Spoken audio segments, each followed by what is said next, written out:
The United States director at the National Counterterrorism Center resigned today. Big MAGA guy, directly appointed by Trump, just straight up said, I cannot in clear conscience continue to work for this administration and this war, which was prompted by Israel.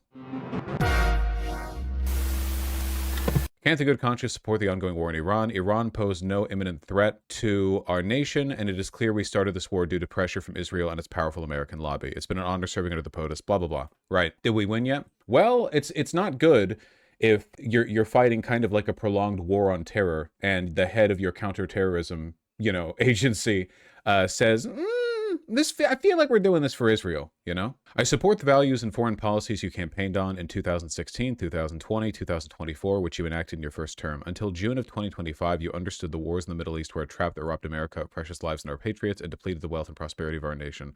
In your first administration, you understood better than any modern president how to decisively apply military power without getting us drawn into never-ending wars. You demonstrated this by killing Qasem Soleimani and defeating ISIS. Right.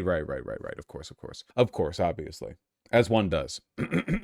Early in this admin, high-ranking Israeli officials and influential members of the American media deployed a misinformation campaign that wholly undermined your America First platform and sowed pro-war sentiments to encourage a war with Iran. This is just like classic example of good czar, bad boyars, right? Trump can never personally do wrong. It is always that Trump has been misled, as if that doesn't reflect negatively on Trump himself. This echo chamber was used to deceive you into believing that Iran posed an imminent threat to the United States and that should you strike now, there was a clear path to a swift victory. This is probably going to end up being the national narrative for the Republican Party from now on, after Trump is dead, when they have to move away from Trump's platform. Anytime Trump did something that they could not campaign anymore, they'll basically just be like, yeah, well, he was duped by Israel into doing that, Like, that wasn't Trump. Trump's intentions were always pure. He was misled. He was deceived by an insidious cabal of insiders who are not loyal to our nation, but rather to another. Where have I heard this one before? This is a lie and is the same tactic the Israelis used to draw us into the disastrous Iraq war that cost our nation the lives of thousands of our best men and women. Okay, this guy might be an actual JQer. Israel was absolutely a component in the Iraq war, but that was like much less so than this. Much less so than this. Israel did not have nearly the same influence over American politics, or I guess like the Zionist, narrative was not as influential back then as it is today. Yeah. As a veteran who deployed to combat 11 times, and as a Gold Star husband who lost my beloved wife Shannon to a war manufactured by Israel, Jesus, I cannot support sending the next generation off to fight and die in a war that serves no benefit to the American people, nor justifies the cost to American lives. It's worth noting that, like, this is a right and further right schism right here. This is not actually any kind of like leftward sentiment against Trump. I will never respect people who say the reason it's bad for us to do war with Iran is because we might get killed. So what, if you could just like invulnerably slaughter Iranian civilians for no reason, that would be fine? Fuck you, But that's a very, very common sentiment among anti-war people. They're like, well, what about the cost to American lives? Dude, American lives are the ones I care least about. The American servicemen, the ones who signed up for it, the ones who signed the big contract saying your life is now a tool for oil companies, like those people? What about them, man? They made a choice. Iraqi civilians didn't make a choice. Those fucking schoolgirls in Iran didn't make a choice. Classic Tsar Boyar bit. In a phenomenal show of self-control and restraint, Carolyn Levitt actually quote tweeted this like an hour after it went out. And she pinned the tweet? Oh my God. Oh no. There are many false claims in this letter, but let me address one specifically, that Iran posed no imminent threat to our nation. This is the same false claim that Democrats and some of the liberal media have been repeating over and over. As Trump has clearly and explicitly stated, he had strong and compelling evidence Iran was going to attack the United States first.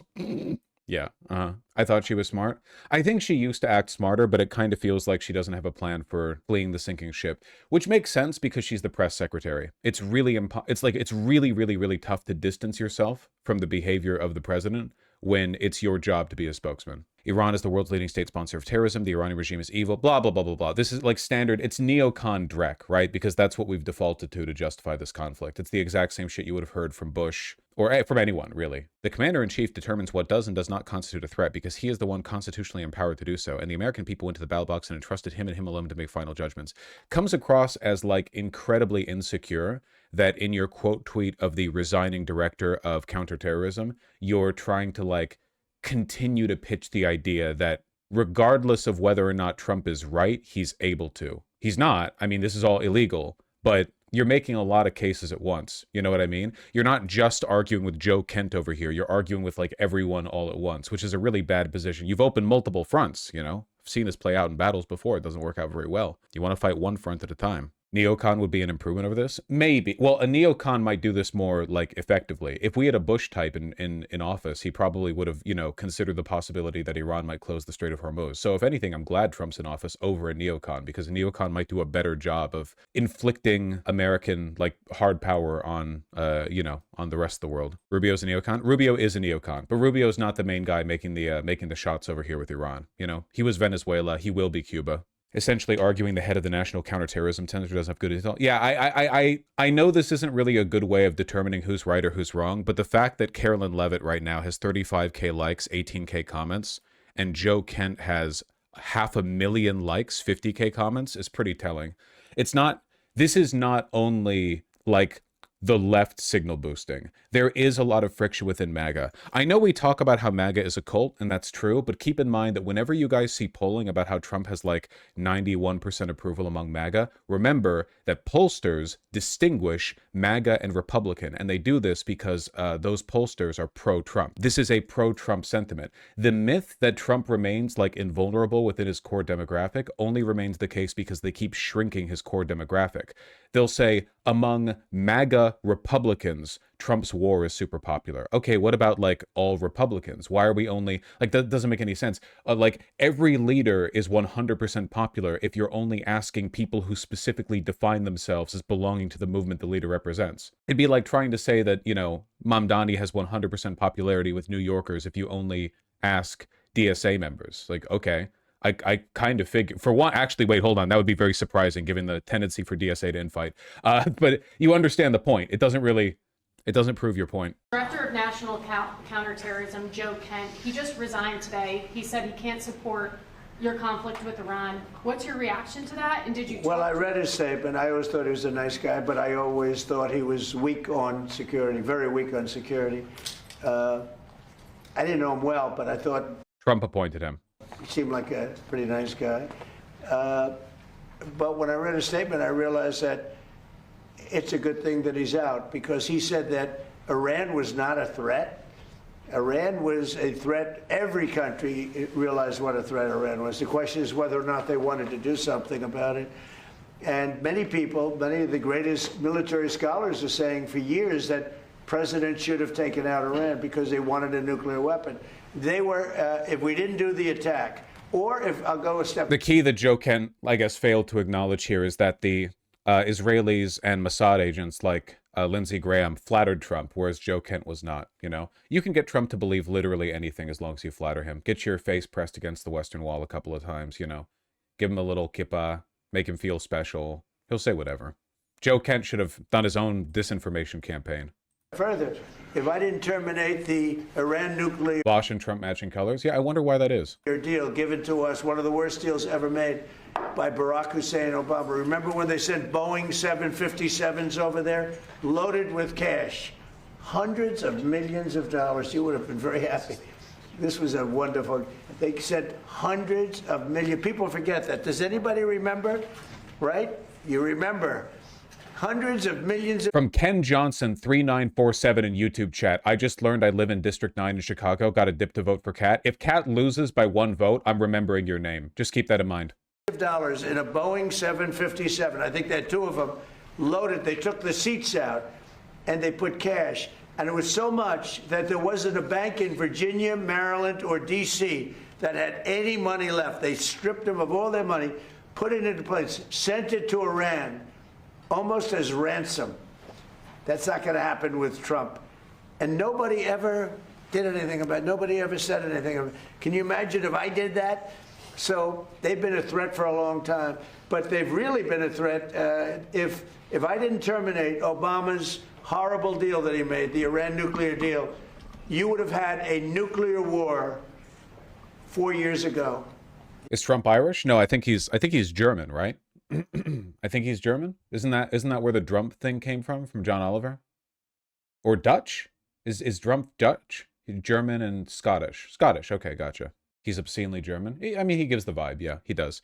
I think like Trump would look extremely German if he just lost weight, because all German politicians are skinny. If Trump lost weight, he would look German, but he's fat, so he looks American. But if he stopped dyeing his hair and he just went bald and he was skinny, what do you think of the Trump chimp edits? I think they're delightful. You mean the ones like the ones they do for Vladimir Putin, where Trump picks up the banana phone, he's like, ooh, ooh, ah, and then he's looking at a map where like the bananas are in the Middle East, and he's gonna get them. You know what I'm talking about? Yeah.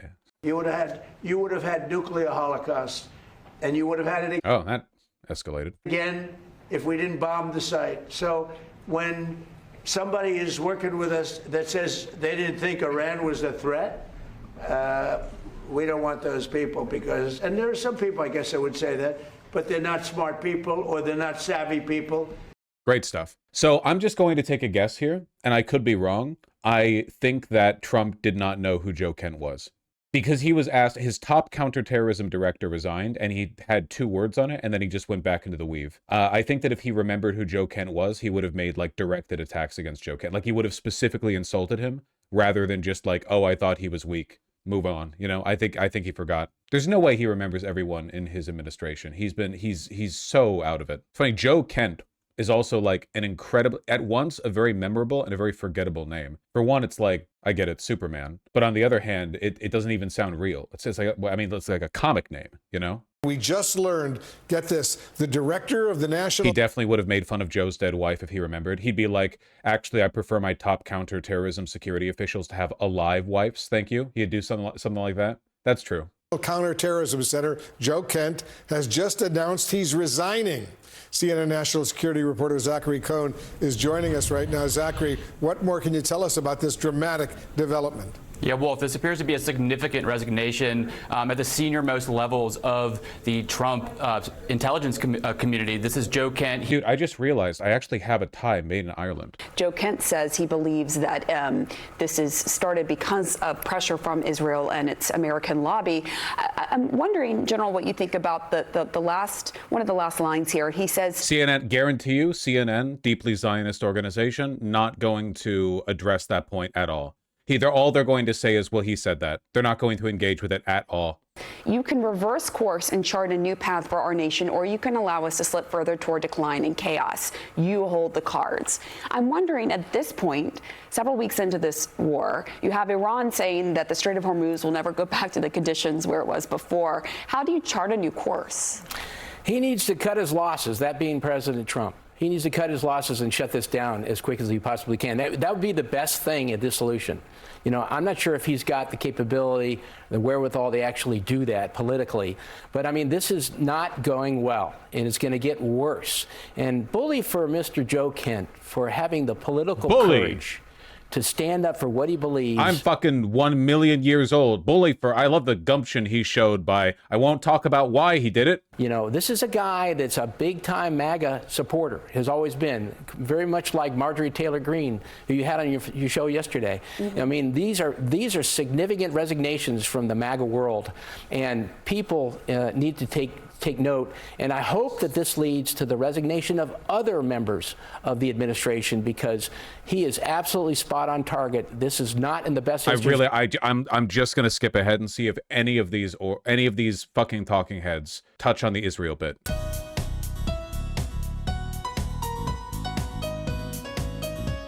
They're just not going to touch on it, man. Oh God, I hate media so fucking much. It is insane how strong the the squelch order on this is, you know? The Ellisons buying CNN isn't going to change anything. The Ellisons are going to be like, we saw how Barry Weiss tanked the credibility of CBS. We actually need CNN to be less Zionist. Could you go back to more subtly pushing Israel's influence rather than doing it this openly? Is this the beginning of a psyop? Everything is a psyop. Everything in existence is a psyop. It's okay. What about MSNBC? Or sorry, MS Now. What about MS Now?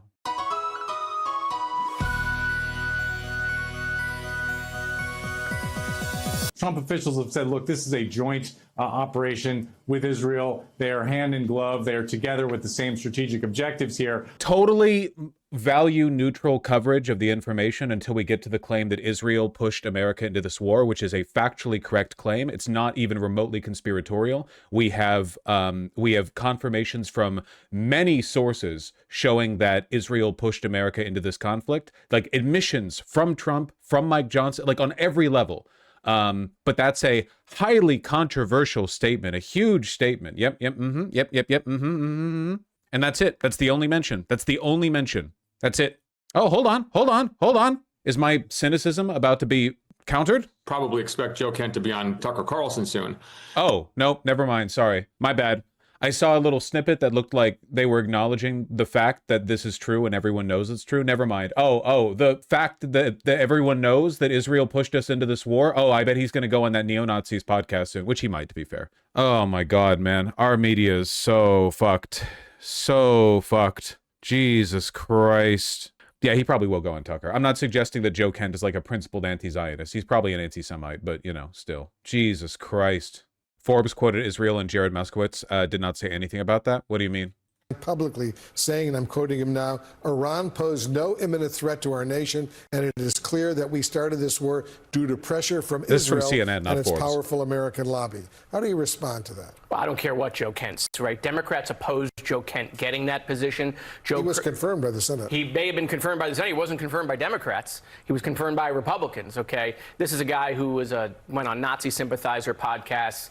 This is someone who has espoused pro-Kremlin talking points, thinks that, Putin had some justification to go into Ukraine. He said Anthony Fauci should be charged with murder. He's not exactly the messenger here that I think we should be putting up, even if you agree with some of his points in the letter. So I'm glad he's gone. He should never have gotten that position, quite frankly. He ran a very extreme campaign with, racist as like AIPAC forces Dems to not even be like Dems. It's part of the Democrat weakness. Dems can't even lay pressure on MAGA right now. The big schism in MAGA, even bigger than the Epstein files, is the fact that Donald Trump is obviously an Israeli asset, which kind of runs counter to the MAGA first thing. But Dems can't even point that out because Dems are also an Israeli asset.